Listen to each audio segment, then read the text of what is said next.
Hello students, BA part third के students को मैं डॉक्टर मनोरमा त्यागी मनोविज्ञान विषय में पेपर फर्स्ट का चैप्टर पढ़ाऊंगी, समानुभूति।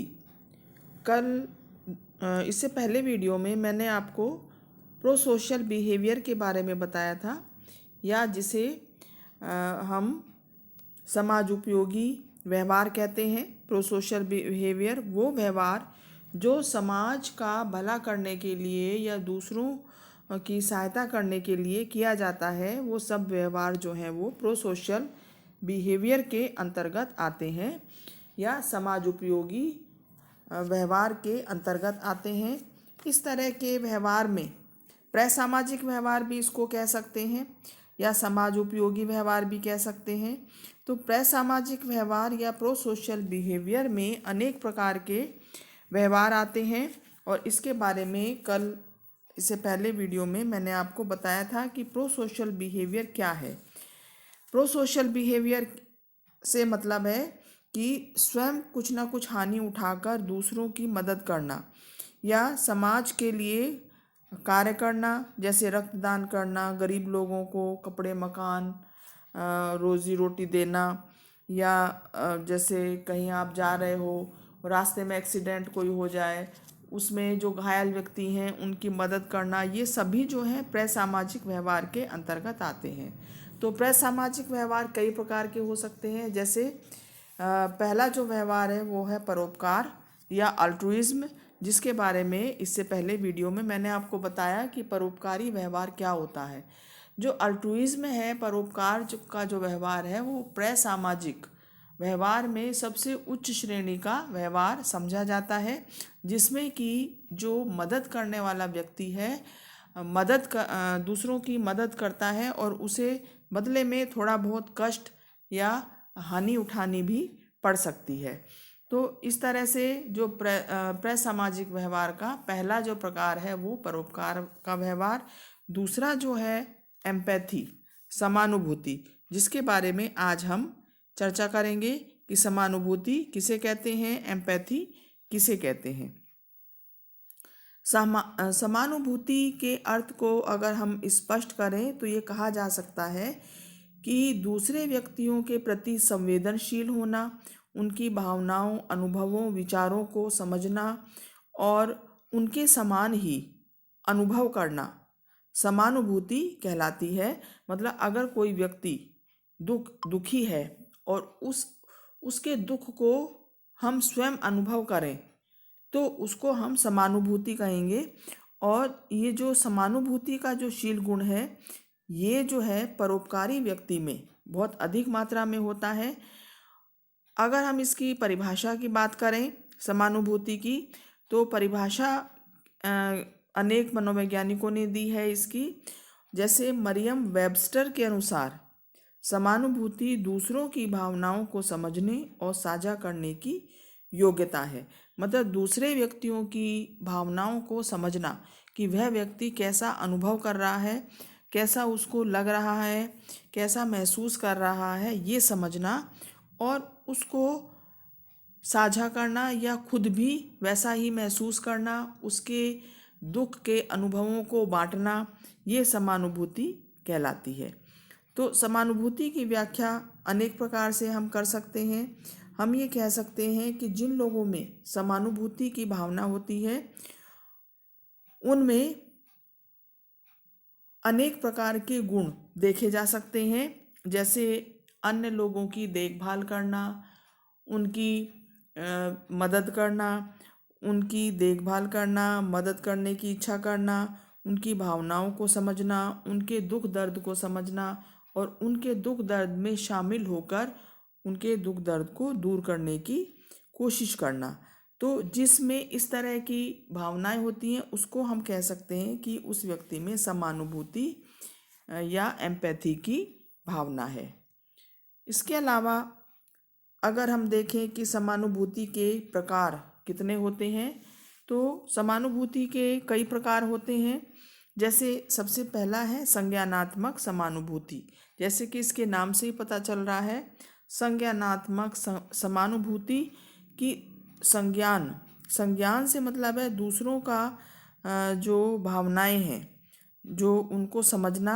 संज्ञानात्मक समानुभूति किसी व्यक्ति के नज़रिए या मानसिक स्थिति को समझने की योग्यता है।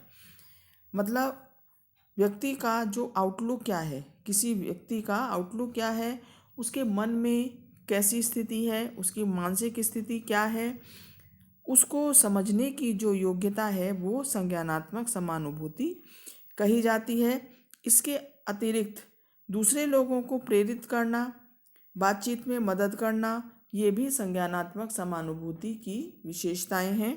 संज्ञानात्मक समानुभूति मूल रूप से अपने आप को किसी और की जगह रखकर उसके दृष्टिकोण से देखने की क्षमता है। कहने का मतलब ये है कि मान लीजिए किसी के ऊपर अचानक कोई दुख का पहाड़ टूट पड़ा है और व्यक्ति जो है उसको ऐसा लगता है कि वो घटना या वो दुखद घटना उसके स्वयं के साथ बीती है। तो ऐसी अवस्था को हम कह सकते हैं कि उसमें संज्ञानात्मक समानुभूति व्यक्ति में है। मतलब दूसरे की स्थिति में अपने आप को रख कर समझना संज्ञानात्मक समानुभूति कहलाती है। इसमें व्यक्ति दूसरों के दुख को ही अपना दुख समझता है और वैसा ही महसूस करता है जैसा वो व्यक्ति कर रहा है। तो इसको हम कहेंगे संज्ञानात्मक समानुभूति। दूसरा जो प्रकार है वो है उत्तेजनात्मक समानुभूति। उत्तेजनात्मक समानुभूति का अर्थ है कि उपयुक्त भावना के साथ प्रतिक्रिया करना। मतलब ये देखा जाए तो शब्द जो है उत्तेजनात्मक समानुभूति सहानुभूति के ही समान है, परंतु उत्तेजना समानुभूति अपेक्षाकृत अधिक भावनापूर्ण है। मतलब इसमें जो व्यक्ति भाव महसूस करता है वो बहुत अधिक गहरे होते हैं। जैसे उदाहरण के लिए एक व्यक्ति, एक छोटा बच्चा दूसरे बच्चे को देखकर, रोते हुए बच्चे को देखकर रोने लगता है और हंसते हुए बच्चे को देखकर हंसने लगता है, तो हम कह सकते हैं कि उस बच्चे के अंदर उत्तेजनात्मक समानुभूति है। इस तरह से मतलब बिल्कुल दूसरे की व्यक्ति की भावनाओं का ही प्रदर्शन करना समानुभूति संवेगात्मक कही जा सकती है। समानुभूति को प्रभावित करने वाले अगर हम कारक देखें, ये तो प्रकार की बात हो गई कि समानुभूति कितने प्रकार की हो सकती है, 2 प्रकार की आपको बताई मैंने। इसके बाद समानुभूति को प्रभावित करने वाले जो कारक हैं उसमें जो सबसे पहला कारक है वो है अनुवांशिकी या हेरिडिटी।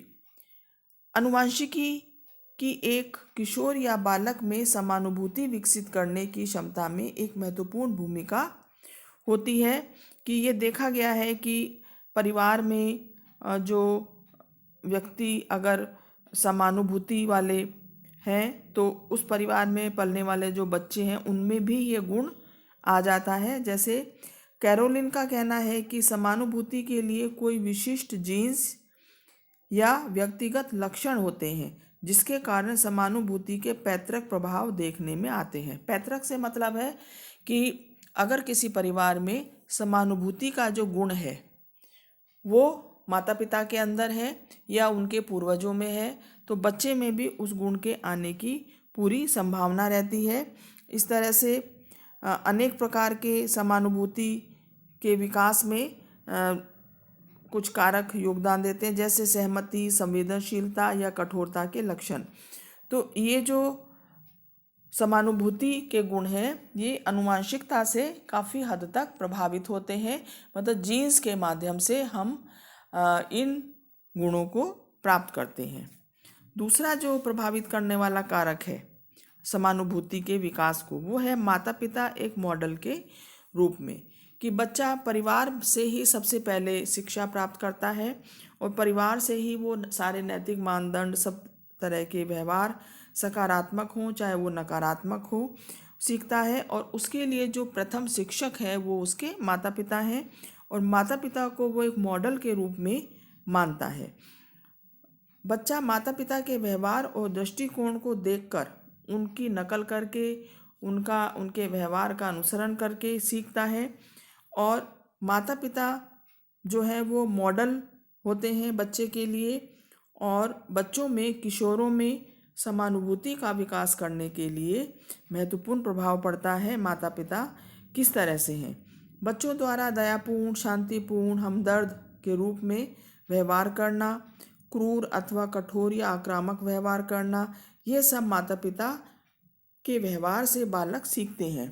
क्योंकि बहुत छोटा बच्चा भी ये जानता है कि उसके माता पिता किस तरह का व्यवहार कर रहे हैं, और ज़्यादातर वो अपने माता पिता के व्यवहार से ही बहुत सारे व्यवहार करना सीखता है। जैसे अगर माता पिता कठोर और आक्रामक हैं तो बच्चे भी उसी तरह का व्यवहार करना सीख जाते हैं।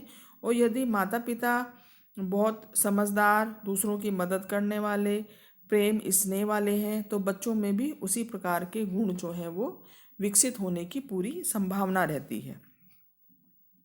तीसरा जो कारक है जो समानुभूति को प्रभावित करता है वो है माता पिता की उपेक्षा। कि माता पिता कई बार बच्चों के प्रति उपेक्षा का व्यवहार करते हैं, उन्हें निग्लेक्ट करते हैं, उन्हें उचित पालन पोषण या देखभाल प्रदान नहीं करते हैं। तो ऐसे में बच्चों में कुछ नकारात्मक व्यवहार विकसित हो जाते हैं और इस तरह के बच्चों में सहयोग, मित्रता, प्यार, विश्वास की भावना का विकास पूरी तरह से नहीं हो पाता है। इन बालकों का व्यवहार अपेक्षाकृत कठोर और आक्रामक होता है। तो माता पिता की उपेक्षा का बच्चे पर बहुत गहरा प्रभाव पड़ता है, विशेष रूप से बाल्यकालीन और शिशु अवस्था में अगर इस तरह की उपेक्षा बच्चे को मिलती है। क्योंकि एक छोटे बच्चे को संपूर्ण प्यार, दुलार, स्नेह की आवश्यकता होती है और उसकी ये संवेगात्मक जो आवश्यकताएं हैं अगर पूरी नहीं हो तो उसमें जो सकारात्मक संवेग है, जो सकारात्मक व्यवहार है वो विकसित नहीं हो पाते हैं। अगला जो कारक है वो है सांस्कृतिक कारक। कि जिस संस्कृति, जिस समाज में बच्चा रहता है उससे भी वो बहुत कुछ सीखता है। कुछ संस्कृति, कुछ समाजों में प्रसामाजिक व्यवहार बहुत अधिक दिखाई देता है और बहुत मिलनसार लोग होते हैं किसी समाज या संस्कृति के, तो उसमें पलने वाले जो बच्चे हैं उनमें भी इन्हीं गुणों का विकास होता है।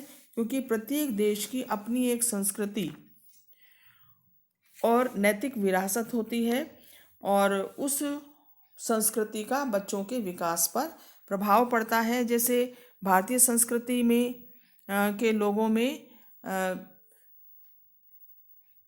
मेहमान नवाजी और दूसरों की मदद करना, इस तरह का व्यवहार जो है वो अधिकतर देखने में आता है। जबकि अमेरिकन लोगों की अपेक्षा भारतीयों में समानुभूति का भाव अधिक होता है और स्वार्थ की भावना कम होती है। तो संस्कृति और समाज में जो गुण, जो विश्वास, जो नैतिकताएं होती हैं वो भी बच्चा जो है वो ग्रहण करता है। और समानुभूति की भावना जिस समाज में, जिस संस्कृति के लोगों में अधिक होगी, बच्चा भी उसको ग्रहण करने का प्रयास करता है। तो स्टूडेंट्स, आज मैंने आपको बताया समानुभूति या एम्पैथी किसको कहते हैं और एम्पैथी या सिंपैथी, एम्पैथी समानुभूति की क्या क्या परिभाषाएं हैं, समानुभूति के प्रकार कौन कौन से हैं और समानुभूति किस प्रकार से विकसित होती है, उसको प्रभावित करने वाले कौन कौन से कारक हैं, आनुवंशिक कारण, माता पिता और माता पिता की उपेक्षा, सांस्कृतिक कारक, जो मुख्य मुख्य कारक हैं ये मैंने आपको बताए। तो मैं समझती हूँ ये टॉपिक आपको समझ में आ गया होगा। नेक्स्ट वीडियो में नेक्स्ट टॉपिक के साथ फिर मिलते हैं student. Thank you so much students.